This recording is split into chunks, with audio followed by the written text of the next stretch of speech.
gentlemen, as proof of the unimaginable possibilities in the Marvel multi-universe, we give you the one person who could play Victor Von Doom.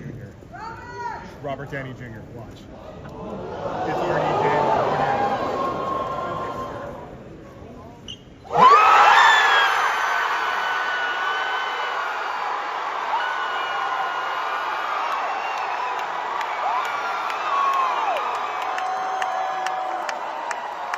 New mask. Same task. What did I tell you? I like playing complicated characters. मजा ही आ गया दोस्तों। मैं हूं नबील और Marvel ने इस बार कर ही दिखाया है सैन डिएगो कॉमिक-कॉन 2024 में, जहां उन्होंने अनाउंस किया कि एवेंजर 5 होने वाली है डूम्सडे, जहां हमारे पसंदीदा रॉबर्ट डैनी जूनियर वापस आने वाले हैं एज डॉक्टर डूम, जो कि दूसरे यूनिवर्स से होंगे, जिसके बारे में हम डिटेल में बात करने वाले हैं क्योंकि एवेंजर 6 भी आने वाली है जिसका टाइटल होगा एवेंजर सीक्रेट वॉर्स, जिनको डायरेक्ट करने के लिए वापस आ रहे हैं रूसो ब्रदर्स, जिससे कंफर्म हो रही है बहुत सारी फैन थ्योरीज जो कि इंटरनेट के गलियारों में फैलती रहती हैं। By the way you can also subscribe our YouTube channel. By the way Marvel के पैनल पे और भी बहुत सारे ट्रेलर रिवील किए गए हैं जिनके बारे में अगर आप लोग चाहते हो तो हम वीडियो बना सकते हैं, जैसे कि फैंटास्टिक फोर का कुछ क्लिप दिखाई गई है क्योंकि शूट तो हुआ नहीं उसका अभी तक, एंड लिटरली मार्वल की तरफ से बहुत कुछ है बात करने का, जिसके लिए मेरे ख्याल से 1 साल तो गुजर ही जाएगा बात करते करते। लेकिन फिलहाल सबसे बड़ी बात यह है कि मार्वल का किंग रॉबर्ट डैनी जूनियर वापस आ गया है एंड गेम के बाद। वैसे हमें पता तो था कि कभी ना कभी रॉबर्ट डैनी जूनियर वापस आने वाले हैं, लेकिन सवाल यह था कि कैसे। केविन फाइगी ने बहुत अरसा पहले बोला था कि वो अंडू नहीं करने वाले हैं जो आयरन मैन ने किया था। जी हाँ, मैं मेन 616 के यूनिवर्स के आयरन मैन के सेक्रीफाइस की बात कर रहा हूँ। वैसे इन्होंने एक टाइम में ये भी बोला था कि ओरिजिनल वुल्वरीन की लेगेसी को भी टच नहीं करने वाले हैं, लेकिन इन्होंने जो किया है वो हम सबको ही पता है, तो अब ये कुछ भी कर सकते हैं क्योंकि मल्टीवर्स है भाई। वैसे बहुत टाइम से इंटरनेट के गलियारों में बात चल रही थी कि शायद Robert Downey junior doctor Doom को परफॉर्म करने वाले हैं। इसी के साथ आपको एक फन फैक्ट बता देता हूँ, जब मार्वल की पहली फैंटास्टिक फोर बन रही थी क्रिस एवंस वाली, तब भी रॉबर्ट डैनी जूनियर ने ऑडिशन दिया था डॉक्टर डूम के लिए। वैसे आगे थोड़ी बात करने से पहले मैं आपको स्पॉइलर वार्निंग दे दूं डेडपूल एंड वुल्वरीन की, अगर आपने वो मूवी नहीं देखी है। वैसे अगर आपने वो मूवी नहीं देखी है तो डेफिनेटली आप ये वीडियो भी नहीं देख रहे होंगे, जिसमें क्रिस एवन ने रिप्राइज किया अपने रोल ह्यूमन टॉर्च को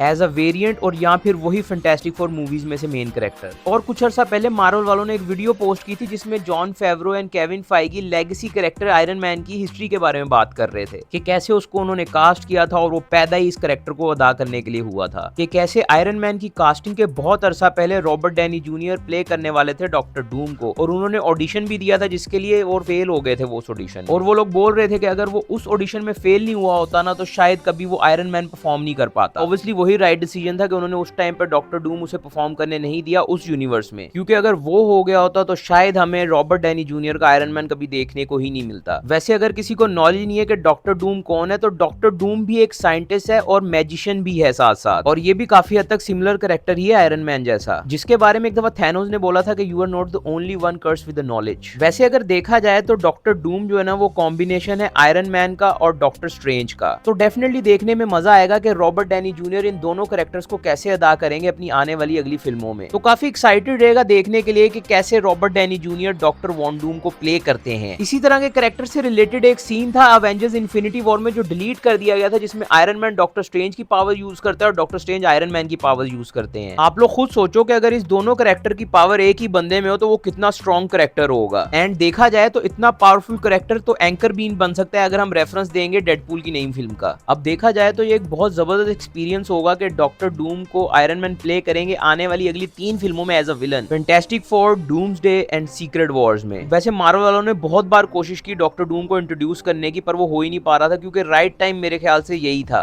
जिसके पीछे बहुत सारे रीजन है कि कैंग द कॉन्करर की स्टोरी लाइन को जो वो फॉलो करना चाह रहे थे उसमें क्या क्या रुकावटें हुई आप सबको ही पता है। कभी एंट मैन द क्वांटमेनिया नहीं चली, मेन कैरेक्टर के ऊपर केस हो गया, देन उसको रिप्लेस किया, बहुत सारी चीजें हुई हैं इसके दौरान कि मार्वल को सोचना पड़ा कि अब ओरिजिनल स्टोरी लाइन जो उन्होंने प्लान की गई थी उसको चेंज करके कुछ नया ट्राई करते हैं। वैसे भी कॉमिक बुक्स में गॉड एम्परर डूम के बारे में बहुत सारी बातें की जाती हैं, तो कौन बेस्ट रहता अगली एवेंजर फिल्म्स के विलन के तौर पर डॉक्टर डूम के अलावा, जिसका उन्होंने टीजर भी दे दिया था डेडपूल एंड वुल्वरीन के ट्रेलर के अंदर भी और मूवी के अंदर भी, सीक्रेट्स वॉर का, जहां पे आपको कॉमिक बुक पैनल दिखाया जाता है सीक्रेट वॉर नंबर 5 का, जहां पर डॉक्टर डूम का ही फेस था as a the cover of that panel. खैर मैं अभी आपको बताता हूँ कि ये कैसे इंट्रोड्यूस करने वाले हैं रॉबर्ट डैनी जूनियर को एज डॉक्टर डूम। पहले ये फैंटास्टिक फोर जो नई आने वाली है, जिसकी फुटेज में कहीं नहीं दिखाया गया कि डॉक्टर डूम उसमें होंगे कि नहीं होंगे, पर मुझे ऐसा लग रहा है कि कहीं ना कहीं डॉक्टर डूम उस मूवी में इंट्रोड्यूस किए जाएंगे। जिसके बाद उस मूवी के एंड में हमारे फैंटास्टिक फोर कैरेक्टर्स के साथ डॉक्टर डूम भी हमारे इस मेन यूनिवर्स में आ जाएगा। इस चीज में सेंस बन रही है कि किसी तरीके से वो यूनिवर्स तबाह हो जाएगा, जिसके एंड में ये लोग अपनी जान बचाने के लिए हमारे यूनिवर्स में आ जाएंगे। वैसे भी मार्वल वालों ने अनाउंस किया था जब फैंटास्टिक फोर की अनाउंसमेंट हुई थी कि मेन फैंटास्टिक फोर जो है हमारे यूनिवर्स के, पहले ये किसी और यूनिवर्स के थे, फिर वहां से ट्रैवल करके हमारे यूनिवर्स में आएंगे और यहाँ के मेन हो जाएंगे। तो अगर डॉक्टर डूम भी उसी यूनिवर्स का होगा तो उन्हीं के साथ वो ट्रैवल करके आ जाएगा हमारे यूनिवर्स में, और फिर आएगी अवेंजर्स 4 जिसका अब टाइटल है डूम्सडे। पहले इसका टाइटल होने वाला था अवेंजर्स किंग डायनेस्टी, जिसको उन्होंने पूरा वाइप आउट कर दिया है जॉनथन मेजर के सारे सीन की वजह से। देन कैप्टन अमेरिका 4 में हमें टीजर मिलने वाला है अवेंजर्स की टीम का कि कौन कौन होने वाले हैं अवेंजर्स की टीम में, जिसको वो इंट्रोड्यूस तो कर देंगे कैप्टन अमेरिका 4 में, लेकिन उस टीम को हम बनते हुए देखेंगे अवेंजर्स 5 में, जिसमें शायद हमें डेडपूल एंड वुल्वरीन भी देखने को मिल जाए। बाय द वे डेडपूल ने अपनी फिल्म में जो मल्टीवर्स का मजाक उड़ाया था वो भी बहुत जबरदस्त था कि ऑडियंस अब तंग आ चुकी हुई है मल्टीवर्स से और इन्हें 2-3 फिल्मों के बाद ही रुक जाना चाहिए था, जो कि मुझे लगता है कि एक सीक्रेट मैसेज था ऑडियंस के लिए कि अगली जो 2 फिल्में होने वाली हैं वो मल्टीवर्स हैवी नहीं होने वाली। ऑब्वियसली कुछ कैरेक्टर्स होंगे जो दूसरे यूनिवर्स से आए होंगे, लेकिन ज्यादातर मूवी टेक प्लेस करेगी हमारे मेन एमसीयू में। तो मुझे क्या लगता है कि वो अब क्या करने वाले हैं, बेसिकली डॉक्टर डूम इंट्रोड्यूस करेगा मार्वल सिनेमैटिक यूनिवर्स में एज अ डॉक्टर डूम। फिर अवेंजर्स 5 के एंड में डूम्स जीत जाएगा जिस तरह थैनोस जीत गया था और वो बन जाएगा गॉड एम्परर डूम।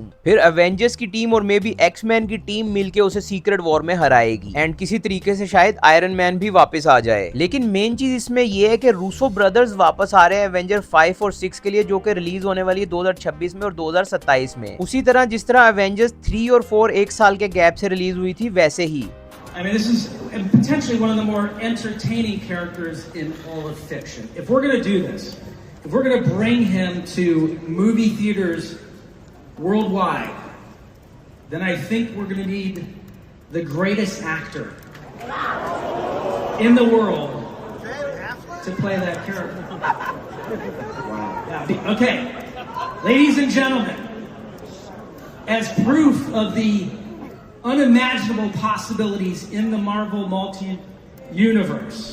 और ये बिल्कुल सही मूवमेंट रहा है उनके लिए डेडपूल और वुल्वरीन के बाद मोमेंटम को कंटिन्यू रखने के लिए, जिसने बॉक्स ऑफिस को तबाह करके रख दिया और उसको मिली है highest opening of all time in R rated movies. And according to entertainment weekly, Ryan Reynolds and Hugh Jackman want to star in a movie starring Tom Holland as Spiderman. और मेरी उम्मीद भी जाग गई है कि हो सकता है स्पाइडरमैन 4 में ऐसा कुछ हो जाए, लेकिन हाँ उसके बारे में कोई अनाउंसमेंट नहीं की गई है क्योंकि वो सोनी की प्रॉपर्टी और सोनी ही उसके बारे में अनाउंस कर सकता है, जो कि ऑब्वियसली आर रेटेड नहीं होगी। डेडपूल अगर किसी भी फिल्म में जाएगा तो वो मूवी आर रेटेड नहीं होगी, सिर्फ डेडपूल की अपनी फिल्में आर रेटेड होंगी। खैर साथ ही साथ चलते चलते हम थोड़ी सी बात कर लेते हैं कि मार्वल के पहले क्या प्लान थे डॉक्टर डूम को इंट्रोड्यूस करने के, जिसमें जो सबसे बड़ा प्लान था वो था मल्टीवर्स ऑफ मैडनेस में डॉक्टर डूम को इंट्रोड्यूस करने का, क्योंकि राइटर और डायरेक्टर सैम रेमी उसके बारे में बहुत सारी बातें करते थे कि कैसे पहले उन्होंने डॉक्टर डूम की टेलीपोर्टेशन टेक्नोलॉजी को पूरा कॉपी किया उस फिल्म में कि किस तरह डॉक्टर डूम टेलीपोर्ट होता था, जिसके ऊपर कॉमिक बुक का ज्ञान पेल देते हैं आपके ऊपर कॉमिक वर्स की तरह कि कॉमिक बुक्स में पहले कैसे किंग जाके डॉक्टर डूम के म्यूजियम से उसकी टेक्नोलॉजी चोरी करता है, फिर उसे अपनी टाइम मशीन बनाता है और ओल्ड इजिप्ट में जाके पिरामिड्स के अंदर अपना एक पूरा सेटअप वेटअप बनाता है, जहां वो किंग का एक वेरिएंट रामा टट बन जाता है, जिसको हमने एंटमैन एंड द क्वांटममेनिया में देखा था। वही किंग द कॉन्करर जो छोटी चड्डी पहनता था, बड़ी शरारत करता था और फिर उसको फैंटास्टिक फोर ढूंढ लेते हैं, क्योंकि ये सारा कुछ टेक प्लेस करता है फैंटास्टिक फोर की अपनी कॉमिक बुक में,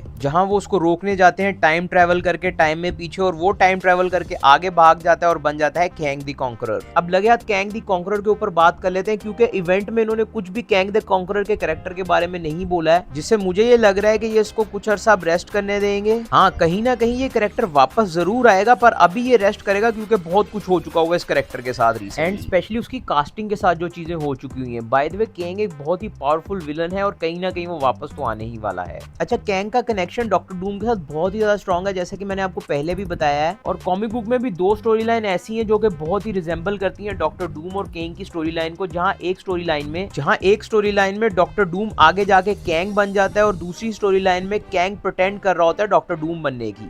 जो वर्जन डूम का कॉन्करर बन जाता है उसको कहा जाता है डूम इनाइलेटिंग कॉन्करर। फिर उसके बाद दूसरी जगह जहां ये डॉक्टर डूम को इंट्रोड्यूस करना चाह रहे थी वो थी ब्लैक पैंथर, जिसमें वो दिखाना चाह रहे थे कि एक्चुअली में डॉक्टर डूम के लोग ही वाइब्रेनियम को चोरी करने की कोशिश कर रहे हैं, जिसकी कोशिश में सब कुछ भंड होता है, लेकिन उन्होंने वो कैंसिल कर दिया था प्लान। देन मून नाइट में जो कैसल था वो भी डॉक्टर डूम के कैसल से इंस्पायर होके ही बनाया गया था। खैर अब आप लोग मुझे बताओ कि what is your opinion about all this. मैं तो बहुत ज्यादा एक्साइटेड हूँ। Bye the way do subscribe. अगर आपको मेरी इस तरह की और वीडियोस देखनी है do let me know in the comment section as well.